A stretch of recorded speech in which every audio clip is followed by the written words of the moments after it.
Doctor mistakenly injects Millionaire's sperm into a poor black virgin, and their lives change forever. Before we get into the story, comment below where in the world you're watching from today. The morning sun shone bright over New York City as Ethan Thompson stepped out of his penthouse elevator. At 32, he had everything a man could want. His technology company was worth billions. He was about to marry the beautiful Olivia Rothschild, and life couldn't be better. "Good morning, Mr. Thompson," said Maria, the cleaning lady, as she pushed her cart past him. He barely noticed her, too busy checking the stock prices on his phone. "Big day coming up, sir?" she asked with a kind smile. "The biggest," he replied without looking up. "Getting married this Saturday." In his office, Ethan's brother Alexander was waiting with a stack of papers. "Little brother, we need to talk about the company merger before your wedding." "Can't it wait, Alex? I've got wedding details to handle." Alexander's face darkened. "You know, if you focused more on business and less on that socialite fiancé of yours, maybe the board wouldn't be so nervous." "What's that supposed to mean?" Ethan snapped. "It means Olivia Rothschild cares more about getting her picture in magazines than being your wife. Everyone can see it except you." Ethan slammed his hand on the desk. "You're just jealous because your own marriage failed. Fine. Don't listen. But when everything falls apart, don't say I didn't warn you." At the wedding venue, Olivia was directing the decorators with military precision. "No, no, no, I said white roses, not cream. This is going to be the society wedding of the year. Everything has to be perfect." Her assistant, Jenny, ran up with a phone. "Miss Rothschild, People magazine wants to know what designer you're wearing." Olivia's eyes lit up. "Tell them it's a custom Vera Wang. Make sure they mention the price tag." She turned to her friend Rebecca. "Can you believe it? In 2 days I'll be Mrs. Ethan Thompson. Do you know what that means?" "That you're marrying the man you love?" Rebecca asked. Olivia laughed. "It means I'll never have to worry about money again. Plus, being married to one of New York's most eligible bachelors will do wonders for my social media following." Back at his office, Ethan stared at a photo of him and Olivia. Something felt off. The merger papers his brother brought sat unopened on his desk. His phone buzzed with another text from Olivia about the wedding. "Mr. Thompson." It was Maria again, coming to empty his trash. "Sometimes when my heart is troubled, I find it helps to take a drive. Clear the head, you know." This time Ethan actually looked at her. She had kind eyes. "Maybe you're right," he said, grabbing his car keys. The winding road along the coast had always been his thinking spot. As he drove his Ferrari, questions swirled in his mind. Was he making a mistake? Did Olivia really love him? What was his brother trying to warn him about? He was so lost in thought that he didn't see the dog until it was too late. Swerving to avoid it, his car spun out of control. The last thing he heard was the screech of tires and the crunch of metal. At St. Luke's Hospital, Sarah Miller was starting her evening shift. As a cleaning lady, she was used to seeing all kinds of drama unfold in these halls, but nothing prepared her for the chaos that erupted when they brought in the unconscious billionaire who was supposed to get married in 2 days. "Get him to ICU!" doctors shouted as they rushed past her. Hours later, when things had quieted down, Sarah stood in the doorway of room 507. The mighty Ethan Thompson lay still and silent, machines beeping around him. She watched as his glamorous fiancée came and went, more interested in posing for the photographers outside than sitting with him. "Don't worry," Sarah whispered as she cleaned his room that night. "Someone will stay here with you, even if it's just the cleaning lady." She had no way of knowing that those simple words would change both their lives forever, or that sometimes the greatest love stories begin in the most unlikely places. The perfect life Ethan Thompson had built was about to crumble. But from those ruins, something far more precious would grow. Something real. The news of Ethan Thompson's accident spread through New York like wildfire. At St. Luke's Hospital, the press camped outside day and night, hoping to catch a glimpse of the billionaire's famous visitors. Olivia Rothschild made sure to arrive during peak hours when the most photographers were present. "Oh, darling," she would cry dramatically, touching up her lipstick before entering his room. "What will become of our wedding?" But Sarah Miller, who cleaned the ICU rooms every night, saw a different story unfold. She watched how Olivia spent more time posing for photos than sitting with Ethan, how she never touched him, except when cameras were clicking. "Your brother was here again today," Sarah told the unconscious Ethan one night as she mopped the floor. "He was with some man I've never seen before. They were talking about company shares. The man had been Michael Davis, Ethan's biggest business rival. What Sarah didn't know was that Alexander Thompson was secretly plotting to take control of his brother's company. Just sign here, Alexander told the board members. It's temporary until Ethan recovers. Someone needs to run things. But in private meetings with Michael Davis, Alexander's true plans came out. Once I have full control, he promised, we can merge the companies. Ethan will wake up to find he's lost everything. Back at the hospital, Sarah started spending more time in room 507. During her breaks, she would read to Ethan from books she borrowed from the library. My grandmother always said people in comas can hear, she told him, so I thought you might like some company. One day, she overheard Olivia arguing on her phone in the hallway. I can't keep this up much longer, she was saying. The press is starting to ask questions about the wedding. No, I don't care about his condition. I care about my image. Sarah's heart broke for Ethan. That night, as she read to him from The Little Prince, she spoke softly. You know, Mr. Thompson, sometimes the people closest to us wear masks. It's the strangers who show us their true faces. Days turned into weeks. Sarah noticed how the flow of visitors slowed. Even Olivia's camera-ready appearances became less frequent. I have a charity gala, she would explain to the nurses. I'm sure Ethan would want me to maintain our social obligations. But Sarah remained constant. Every night she would clean his room and talk to him. She told him about her life, how she was putting herself through nursing school, how she took this job to help pay for her mother's medical bills. I know you probably can't hear me, she said one night, but everyone needs someone to talk to, even if they're sleeping. What she didn't notice was how Ethan's finger would sometimes twitch when she spoke, how his heart rate would steady when she read to him. Meanwhile, Alexander's plan was working perfectly. He had already transferred majority control of several key subsidiaries to his name. The merger with Michael Davis's company was nearly complete. Soon, he told Davis over expensive whiskey, my little brother's empire will be ours to split. But he didn't count on Carmen, an old secretary who had worked for the Thompson family for 20 years. She had seen the suspicious paperwork and started making copies. Something's not right, she told Sarah one day visiting Ethan. The company's being stripped apart, piece by piece. Sarah felt helpless. What can I do? I'm just a cleaning lady. Sometimes, Carmen said wisely, being invisible means you see everything. That night, Sarah made a decision. As she cleaned Ethan's room, she began telling him everything. About his brother's visits, about Olivia's true nature, about Carmen's suspicions. I know it's not my place, she said, holding his hand, but you need to know the truth. You need to wake up before it's too late. And then something happened that changed everything. As she turned to leave, she felt it, the slightest squeeze of her hand. Sarah froze. Mr. Thompson. His eyelids fluttered. She ran to get the nurse, her heart pounding. As the medical team rushed in, she stood in the doorway, watching as Ethan Thompson began his journey back to consciousness. But the world he would wake up to was very different from the one he left behind. And the woman who would help him piece it all back together wasn't his glamorous fiancée. It was the quiet cleaning lady who had kept him company through the darkness. The masks were about to come off, and nothing would ever be the same. The doctors called it a miracle. After 2 months in a coma, Ethan Thompson opened his eyes to a world he barely recognized. The first face he saw wasn't Olivia's, but Sarah's, as she quietly cleaned his room during the night shift. Water, he whispered, his voice hoarse from disuse. Sarah jumped, startled to hear him speak. She quickly helped him sip water through a straw. I'll get the doctor, she said, turning to leave. Wait, Ethan called weakly. Your voice. I know your voice. Sarah froze. You could hear me.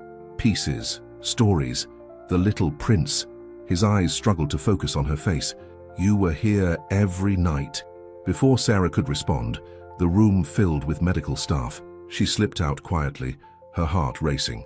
In the hallway, she pulled out her phone to call Carmen. He's awake, she said. We need to move fast.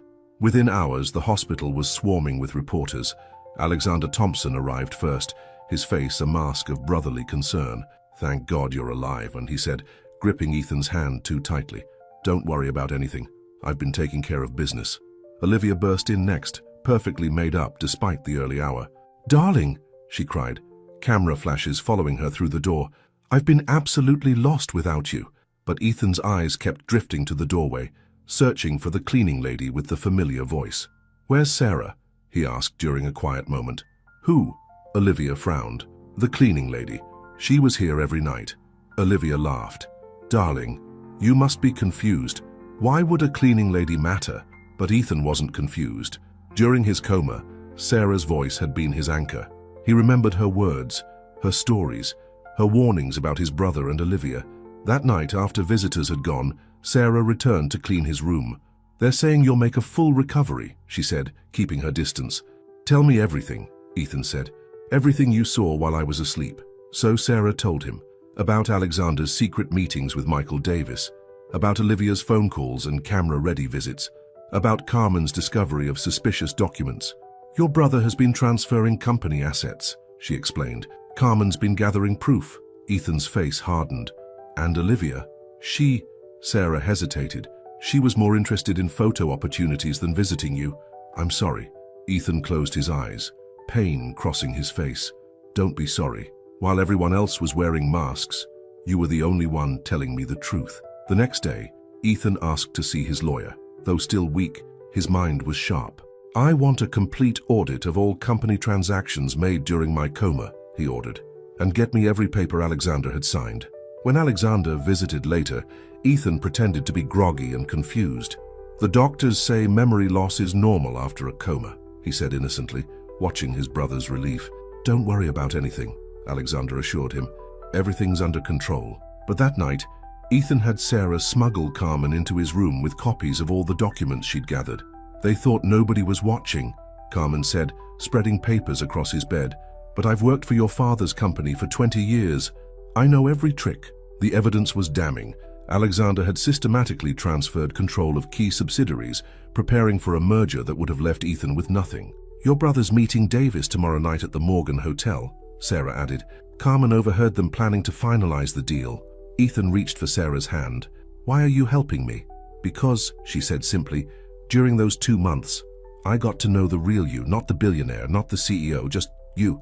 Their eyes met, and something electric passed between them. But before either could speak, Olivia burst into the room. "What is this?" she demanded, staring at their joined hands. "Why are you holding hands with the cleaning lady?" Sarah quickly stepped back, but Ethan held firm. "She's the one who exposed your lies, Olivia. All those times you came here for photos while plotting with my brother." Olivia's perfectly made-up face crumpled. "You don't understand.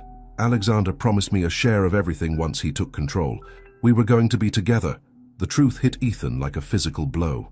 His fiancée and his brother, the two people he had trusted most. "Get out," he said quietly. "Get out before I call security." After Olivia fled in tears, Sarah started to leave too. "I should go." "Stay," Ethan said. "Please, I need someone I can trust." As Sarah sat down beside his bed, neither of them knew they were about to embark on the fight of their lives. Alexander wouldn't give up easily, and somewhere in the city, Michael Davis was preparing to steal everything Ethan had built. But for the first time since waking up, Ethan felt strong, because now he knew who his real allies were.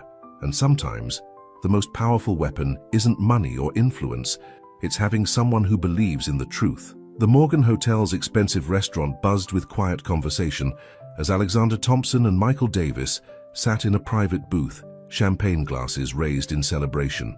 "By this time tomorrow," Alexander smirked, "Thompson Technologies will be ours. My little brother won't know what hit him."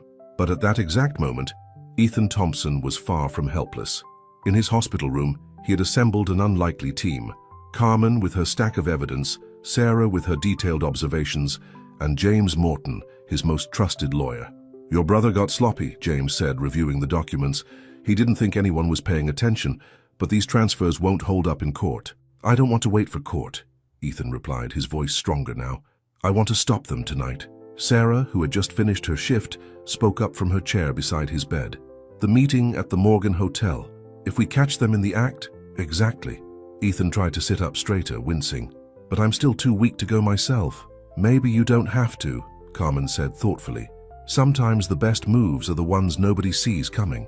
An hour later, Sarah walked into the Morgan Hotel wearing a borrowed waitress uniform. Carmen had called in a favor with her cousin who worked there. In her apron pocket, Sarah carried a tiny recorder. "Remember," Ethan had told her, squeezing her hand, "you don't have to do this." "I want to," she had replied. "They need to pay for what they did to you." Now, as she approached Alexander's table with a fresh bottle of champagne, her heart pounded. She could hear them clearly as she pretended to struggle with the cork. "Once these papers are signed," Davis was saying, "we'll have controlling interest.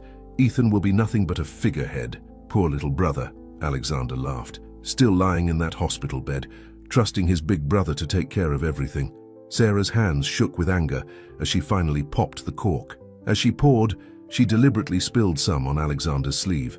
"You idiot," he snapped. "This suit costs more than you make in a year." "I'm so sorry, sir," Sarah apologized, dabbing at his jacket while making sure the recorder caught every word. "Let me get you something to clean that." Back in the hospital, Ethan was on the phone with the board members. One by one, he called each of them, planting seeds of doubt about Alexander's actions. "Check the transfer records," he told them. "Ask questions. Look closely at where the money's really going." Olivia chose that moment to slink into his room. She had traded her usual designer dress for a simple black outfit, her face free of makeup.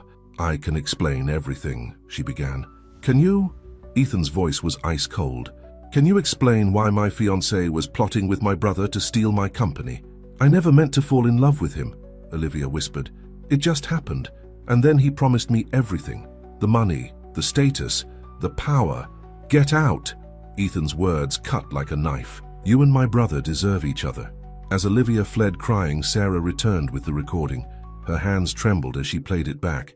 Alexander and Davis's voices filled the room, laying out their entire scheme. "Send copies to every board member," Ethan ordered James. "I want them to hear exactly what kind of man they've been trusting." But Alexander had one last card to play. Storming into Ethan's hospital room the next morning, he waved a stack of papers. "Sign these," he demanded. "Sign over your voting rights, or I'll make sure everyone knows about your little romance with the cleaning lady." Sarah, who had been changing Ethan's water pitcher, froze. "You'd really stoop that low?" Ethan asked quietly. "The press would love it," Alexander sneered.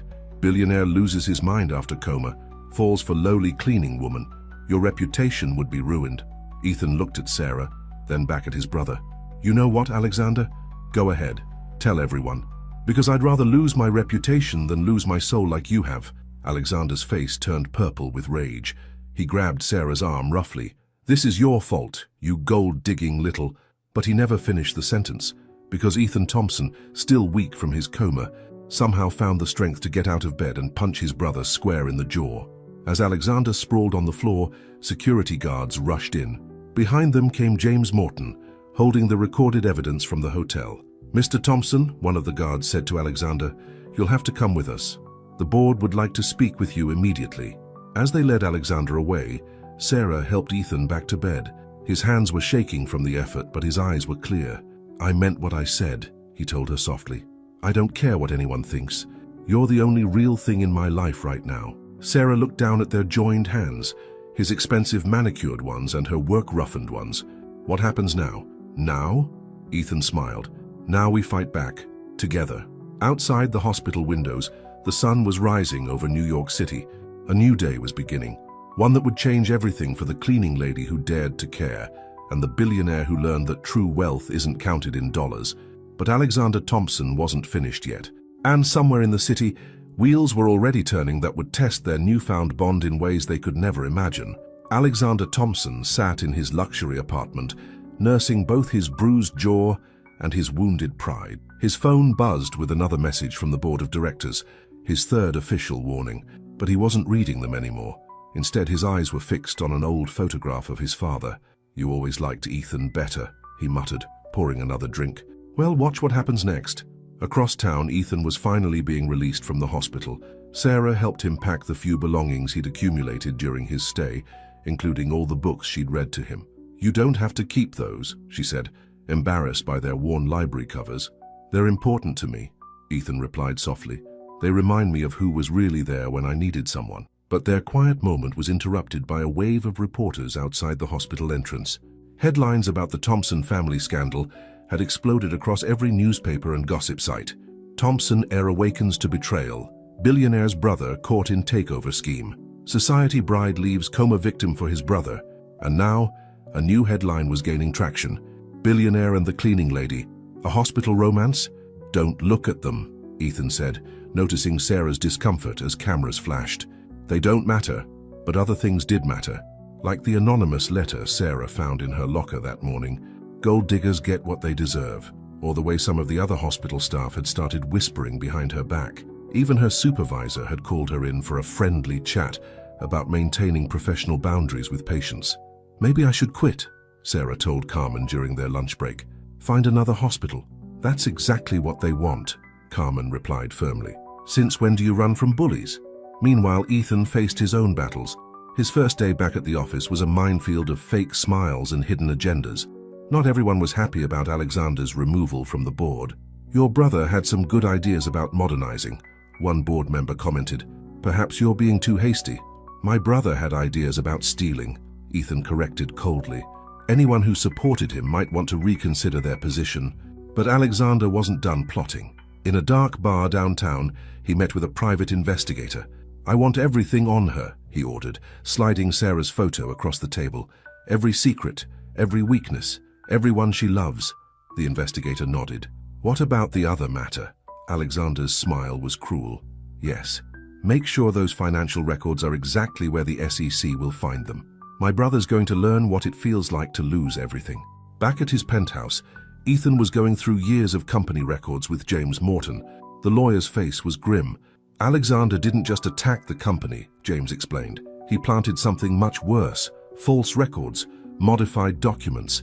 If the SEC finds them, I could go to prison, Ethan finished quietly. Sarah arrived after her shift to find him surrounded by papers, his face drawn with worry. Without a word, she started making coffee, falling into the comfortable routine they'd developed in the hospital. You don't have to stay, Ethan said. This could get ugly. Sarah set his coffee down. Do you remember what you read in The Little Prince? About what makes something special? It's the time you spent on it, Ethan quoted softly. I've spent too much time caring about you to walk away now, she said simply. But life had other plans. That night, Sarah received an urgent call from her mother's nursing home. The monthly payment had bounced. All her accounts were suddenly frozen. When she called the bank in a panic, the explanation was cold and clear. There's an investigation into suspicious deposits, possible involvement in financial fraud. Sarah felt sick. Alexander was attacking her too, making it look like she'd been paid to spy on Ethan. Across town, Olivia was giving an exclusive interview. I tried to warn everyone about that cleaning woman, she said, dabbing her eyes, the way she manipulated poor Ethan while he was vulnerable. And in his office, Alexander raised a toast to his computer screen, watching as his plans unfolded. He'd learned from his mistakes. This time, he would destroy his brother not by attacking his money, but by attacking his heart. But he didn't count on one thing. The security camera footage Carmen had secretly recorded of him planting the false documents, or the fact that Sarah, despite her frozen accounts and ruined reputation, wasn't going anywhere. That night, as rain pounded against the penthouse windows, Sarah and Ethan sat together on his couch, both battle-worn but undefeated. We could run, Sarah suggested, half joking. Move to a small town, change our names. Ethan took her hand. I've spent my whole life running from real feelings, hiding behind money and status, not anymore. So what do? We fight. But first, he pulled her closer. There's something I've wanted to do since I first opened my eyes and saw you in that hospital room. As their lips met for the first time, neither of them saw Carmen's urgent text messages or the breaking news alert about a shocking discovery in the Thompson Company archives. The storm was far from over, but at least now they had something worth fighting for. Carmen's urgent text messages finally got through at midnight. Turn on the news now.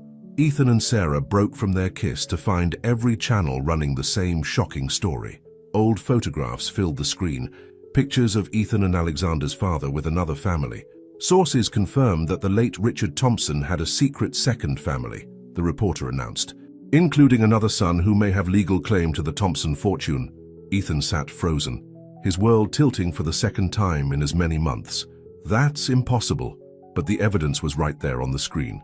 Documents, photos, and a man who looked startlingly like his father, Marcus Rivera, age 40, a construction worker from Queens. Did you know?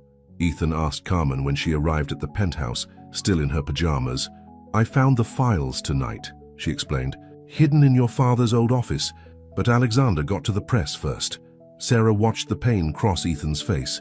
Why would your brother expose this now?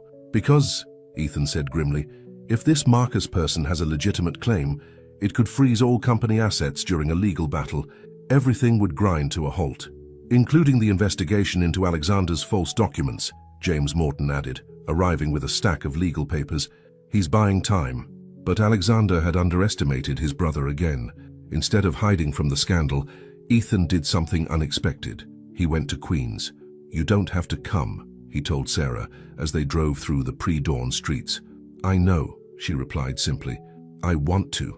They found Marcus Rivera's apartment building just as he was leaving for work. The resemblance to Richard Thompson was striking. "I wondered when one of you would show up," Marcus said, unsurprised, "though I figured it'd be the brother who's been calling me all week." "Alexander contacted you?" Ethan asked. "Offered me $5 million to claim my rightful inheritance publicly," Marcus snorted. "Didn't mention he was really using me to mess with you." Inside Marcus's modest apartment, over coffee in chipped mugs, the truth came out. Yes, Richard Thompson had another family. Yes, Marcus was his son. But "I've known since I was 18, Marcus explained. "Your father came clean, set up a trust fund for me. I never wanted his money or his name. I had my own life, my own family." "Then why come forward now?" "Because your brother found my daughter." Marcus's face hardened. "She's sick, needs expensive treatments. Alexander promised to ruin her chances of getting care if I didn't play along." Sarah, who had been quiet, suddenly spoke up. "Like he froze my bank accounts and threatened my mother's nursing home care." Understanding dawned on Ethan's face. He's using the people we love against us.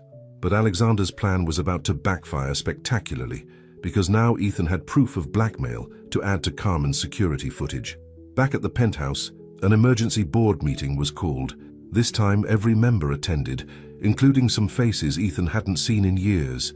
"Before we begin," Ethan announced, "I'd like you to meet someone." Marcus Rivera walked in, followed by Sarah and Carmen.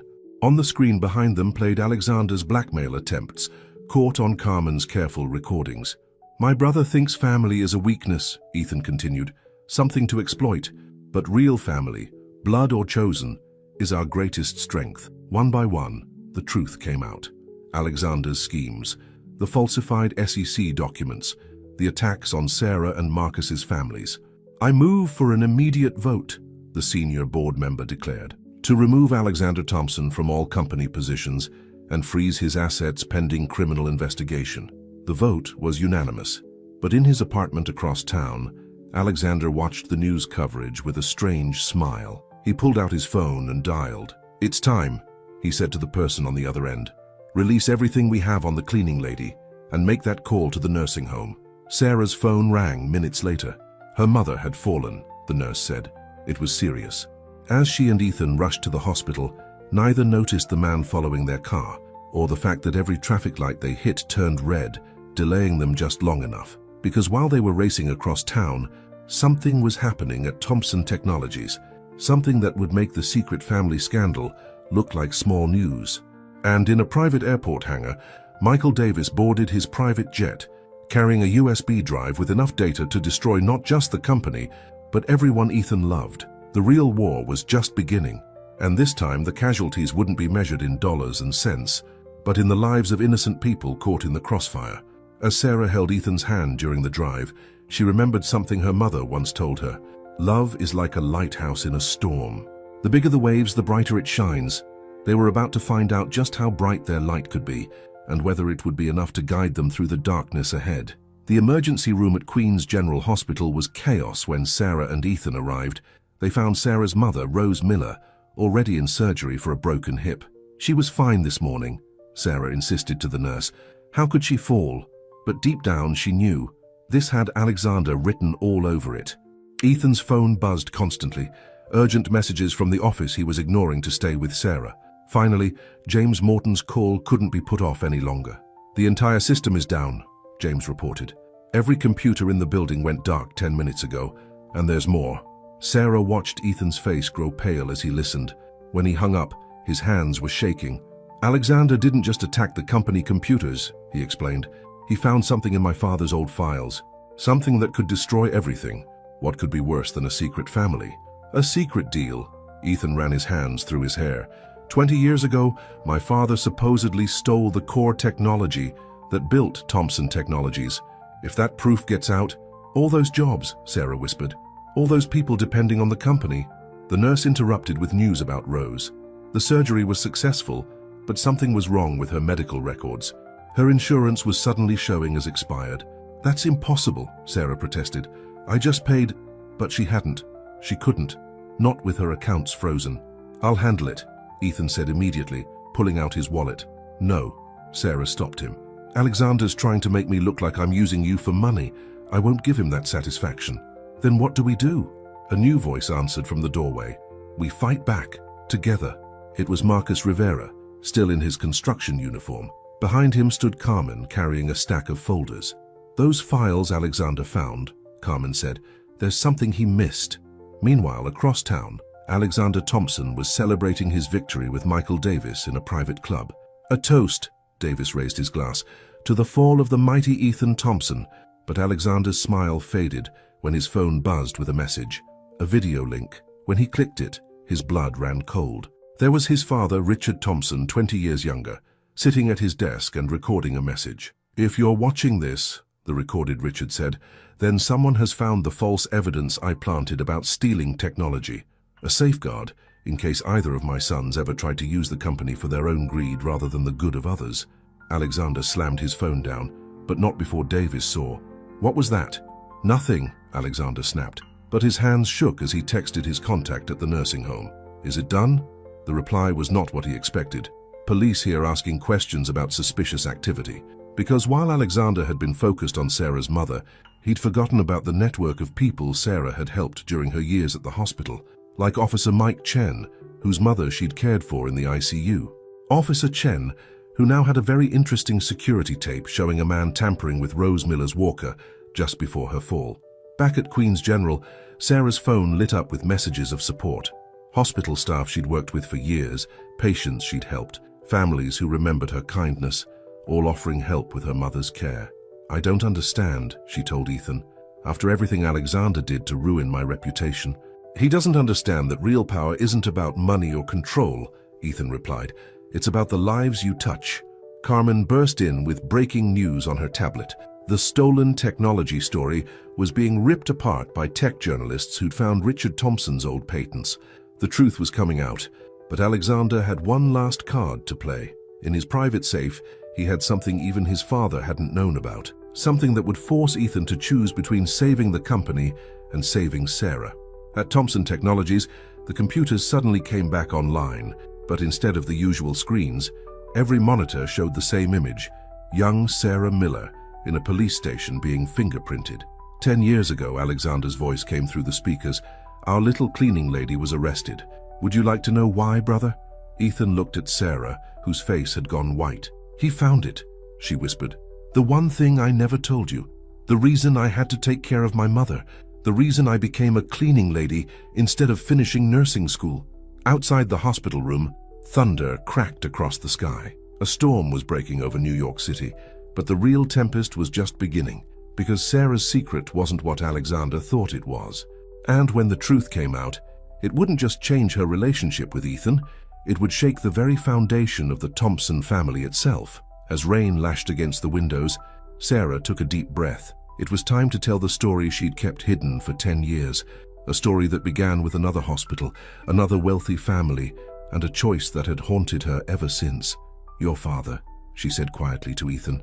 "I met him once. The night everything changed." Lightning flashed, illuminating tears in her eyes.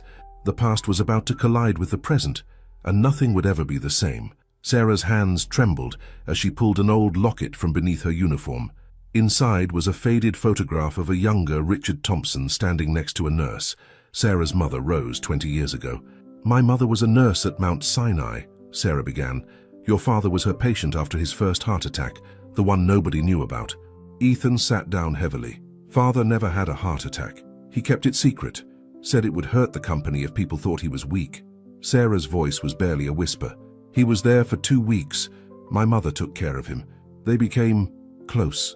Understanding dawned on Marcus Rivera's face. "Like my mother." "No," Sarah shook her head. "Nothing happened, but he saw how hard my mother worked, how she was struggling to pay for nursing school for me. He set up a private account to help us." Carmen pulled out an old file. "That's why I recognized your name. There were payments to a Rose Miller for years.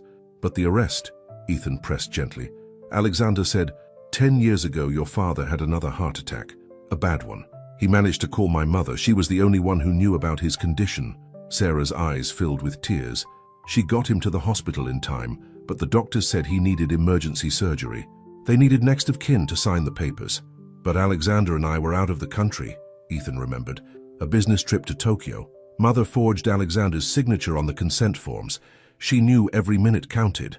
Sarah's voice broke. She saved your father's life, but when Alexander found out, he had her arrested, Ethan finished, fury building in his voice. For forgery. Your father tried to stop it, but he was too weak after surgery. By the time he recovered, the damage was done. Mother lost her nursing license. I had to drop out of nursing school to support us. Sarah wiped her eyes. That's why I became a cleaning lady. But why didn't father fix it afterward? He tried. He set up a trust fund for us, made sure we were taken care of. But 3 days before he was going to reinstate mother's license, Sarah couldn't finish. He died, Carmen said softly. And Alexander made sure all records of his promises disappeared. Suddenly, slow clapping filled the hospital room. Alexander stood in the doorway, his face twisted in a sneer. What a touching story, he said. The noble cleaning lady who sacrificed everything. But you forgot one detail, didn't you, Sarah? About what else happened that night? Sarah went pale. Don't. The night our father had his second heart attack, Alexander continued cruelly, he changed his will. I found the draft in his papers. He was going to leave controlling interest in the company to a foundation, run by Rose Miller's daughter. The room went silent. Ethan stared at Sarah in shock. That's why you got close to my brother, isn't it? Alexander pressed. Trying to claim what you think is yours? No. Sarah stood up, shaking. I never knew about the will. I took care of Ethan because he needed someone. Because I... She stopped, looking at Ethan's stunned face. Because you... what? Alexander mocked. Love him, please. You're just like everyone else, trying to get a piece of the Thompson fortune. That's enough. The new voice came from the doorway. Everyone turned to see an elderly man in an expensive suit. Judge William Harrison, head of the Thompson Company Board. I got your message, Carmen, he said, holding up a phone. And I think it's time everyone knew the truth about that night. Alexander's smirk faltered. What are you talking about? I was there, the judge said quietly. I was the one who drove Richard to the hospital when he called Rose. I was his best friend and I knew all his secrets. He turned to Ethan, including why he really wanted Sarah to run the foundation. From his briefcase, Judge Harrison pulled out a sealed envelope. Your father gave me this to be opened only if his children ever turned against each other. I'd say that time has come. With trembling hands, Ethan opened the letter and began to read his father's last words. My dear sons, if you're reading this, then my worst fear has come true. You've let greed and power turn you against each other. I tried to teach you that a company is more than profits. It's about the lives we touch. Sarah Miller understood that even as a young girl visiting her mother at the hospital. She showed me kindness without knowing who I was. That's why I wanted her to guide the company's future, not because of who she was, but because of who she is. Ethan looked up at Sarah, seeing her through new eyes. All those nights she spent reading to him in the hospital, caring for him without wanting anything in return. She was living his father's legacy without even knowing it. This is ridiculous, Alexander sputtered. You can't seriously believe, but he was interrupted by a commotion in the hallway. Police officers were leading away the man who had tampered with Rose's walker, and he was talking. Mr. Thompson paid me, he was saying. Him and Mr. Davis. They wanted to hurt the old lady to get to her daughter.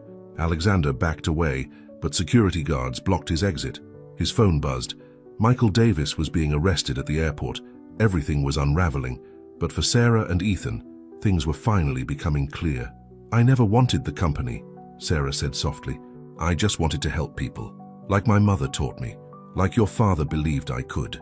Ethan took her hand, understanding at last why he had felt so drawn to her from the beginning. In a world of masks and lies, she had been real, but Alexander wasn't finished, and what he would do next would make all his previous schemes look like child's play, because he hadn't just found Richard Thompson's old will, he'd found something else.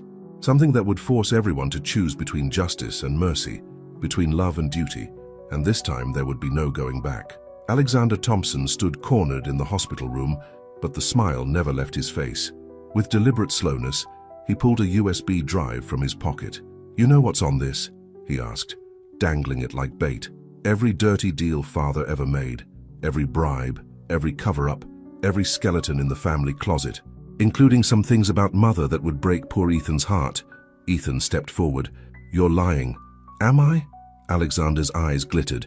Did you ever wonder why mother really left? why she abandoned her precious sons. Father didn't just have affairs, little brother. He had a whole secret life, and Mother discovered something so terrible about his business dealings that she couldn't live with herself. Sarah felt Ethan's hand tighten in hers. She knew how much he had idolized his mother, who had disappeared when he was 12. "Here's my offer," Alexander continued. "Let me walk away, with a generous settlement, of course, and all these secrets stay buried. Try to prosecute me, and I release everything. The Thompson name will be ruined forever." Judge Harrison stepped forward. "You'd destroy your own family's legacy?" "Family?" Alexander laughed bitterly. "Look around this room. A cleaning lady, a secret half-brother, an old judge who helped Father hide his lies, some legacy." But he had miscalculated, because at that moment, Rose Miller opened her eyes in the hospital bed. "Sarah," she called weakly, "is that Richard's boy?" Everyone turned. Rose was looking straight at Alexander with a gentle smile. "I remember when you were small," she said softly. "You used to visit the hospital with your father. Such a sad little boy, always trying to get his attention." Alexander's composure cracked. "Shut up. You don't know anything about me." "You would draw pictures for the sick children," Rose continued. "Your father was so proud. He kept everyone." "He did not." Alexander's voice rose. "He never cared about anything I did." "Second drawer of his desk," Judge Harrison said quietly. "Behind the false back. Every drawing, every school report, every newspaper clipping about you. He called it his Alexander box." The USB drive trembled in Alexander's hand. "You're lying. He always loved Ethan best." "No," came a new voice. Carmen walked in holding an old leather journal. "Your father's private diary. Listen to this. Alexander tries so hard to prove himself, to be what he thinks I want. If only he could see that I'm proud of him just as he is." Tears filled Alexander's eyes. "Then why did he trust everyone else with his secrets? Why not me?" "Because you were too much like him," Rose said gently. "So afraid of showing weakness, of letting people in. He wanted better for you." Alexander's legs gave out. He sank into a chair, the USB drive falling from his limp fingers. Sarah picked it up, but instead of giving it to Ethan or the police, she held it out to Alexander. "Your father's secrets died with him," she said softly. "These are yours now. To keep or destroy, your choice." Alexander stared at her, then at his brother. "Why would you trust me with this?" "Because," Ethan said, "you're still my brother. And Father was right. There are more important things than money or power." Slowly, Alexander took the drive. With shaking hands, he snapped it in half. "I'm sorry," he whispered, "for everything." But the moment was interrupted by urgent shouts from the hallway. Michael Davis had escaped custody, and he had taken something from his office before the police arrived. Proof of an even bigger scandal, one that could destroy not just the Thompsons, but hundreds of innocent families. "He's heading to the press," an officer reported. "If those documents get out..." Ethan and Alexander looked at each other, years of rivalry falling away in the face of a common enemy. "The old tunnel entrance," Alexander said, "from when the building was a newspaper office. Davis doesn't know about it." Ethan nodded. "We can cut him off before he reaches the media center."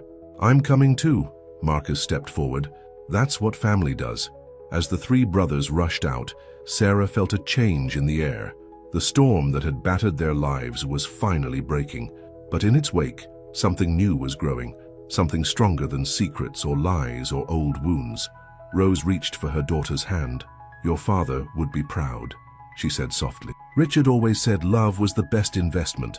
Sarah watched through the window as Ethan, Alexander, and Marcus drove away together. But will it be enough? Because Michael Davis wasn't just running with documents, he was running with a truth so explosive it could tear apart not just the Thompson family but the entire city, and time was running out. Rain pounded the streets of New York as three cars raced through the night. In the first, Ethan gripped the steering wheel, his mind racing faster than the car. In the second, Alexander navigated the back streets he'd learned during years of secret dealings. And in the third, Marcus drove with the skill of someone who'd worked these streets his whole life. Their target, Michael Davis, speeding toward the media center with documents that could destroy everything. "He's turning onto Broadway," Alexander's voice crackled through their phones. "The tunnel entrance is 2 blocks ahead." But Davis wasn't alone. A sleek black car pulled up beside him, Olivia Rothschild, making one last grab for power and revenge. Back at the hospital, Sarah paced nervously. Carmen burst in with her tablet showing traffic cameras. "They've got him trapped," she reported. "But Olivia's there too." Rose reached for her daughter's hand. "Go," she said softly. "They need you." Sarah hesitated. "Mom, I've spent my life helping others find their way." Rose smiled. "Now it's your turn."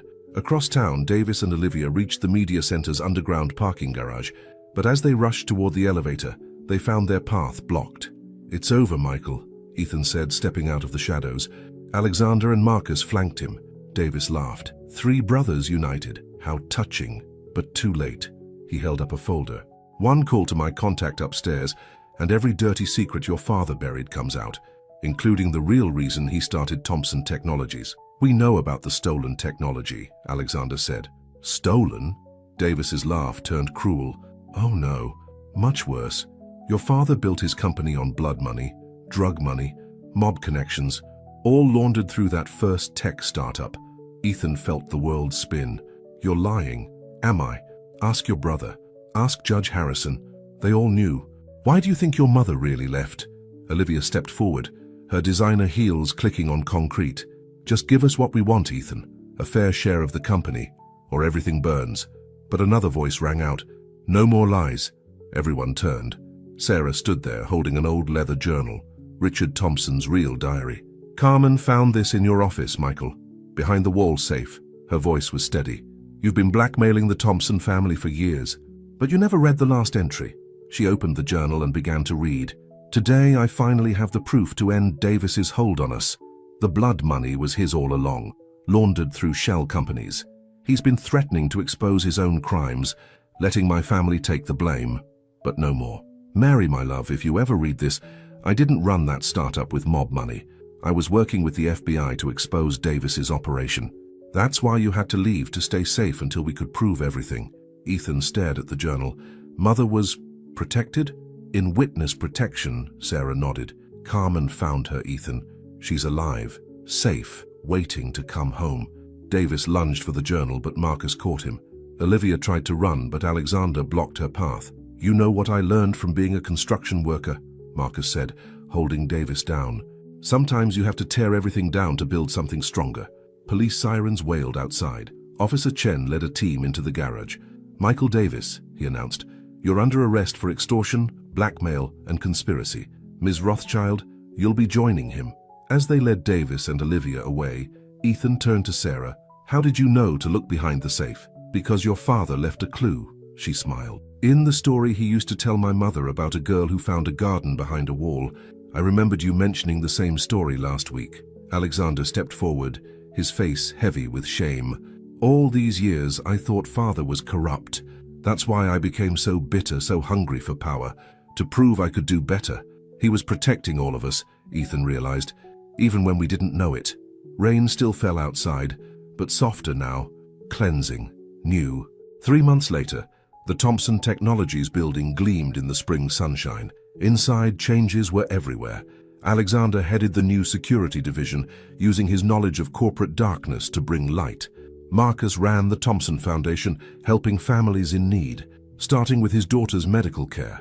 And in the CEO's office, Ethan sat with Sarah, planning their wedding. A simple ceremony in the hospital garden where they first met. Rose would walk her daughter down the aisle, and in the front row, Mary Thompson would finally see her sons united. "You know what I realized," Ethan said, holding Sarah close. "All those years running a tech company, I never understood my father's greatest innovation." "What was that?" "Understanding that real power isn't in computers or money or secrets. It's in here." He touched his heart. "In love, in family, in trust." Sarah smiled. "Your father knew something else too." "What?" "That sometimes the greatest love stories don't start with a prince and a princess. Sometimes they start with a billionaire and a cleaning lady who were brave enough to see past the surface to what really matters." Outside the window, New York City sparkled with possibility. In the Thompson Technologies lobby, a new plaque hung beside Richard Thompson's portrait. "Success isn't measured in dollars, but in lives touched and hearts changed." And in the hospital where it all began, a garden bloomed where there used to be just concrete, a place where people from all walks of life could find healing, hope, and maybe even love. Because in the end, that's what the Thompson legacy became. Not a story of power or wealth or revenge, but a reminder that true love sees past every mask, heals every wound, and builds bridges across every divide. All it takes is the courage to open your heart and let the light in. The end.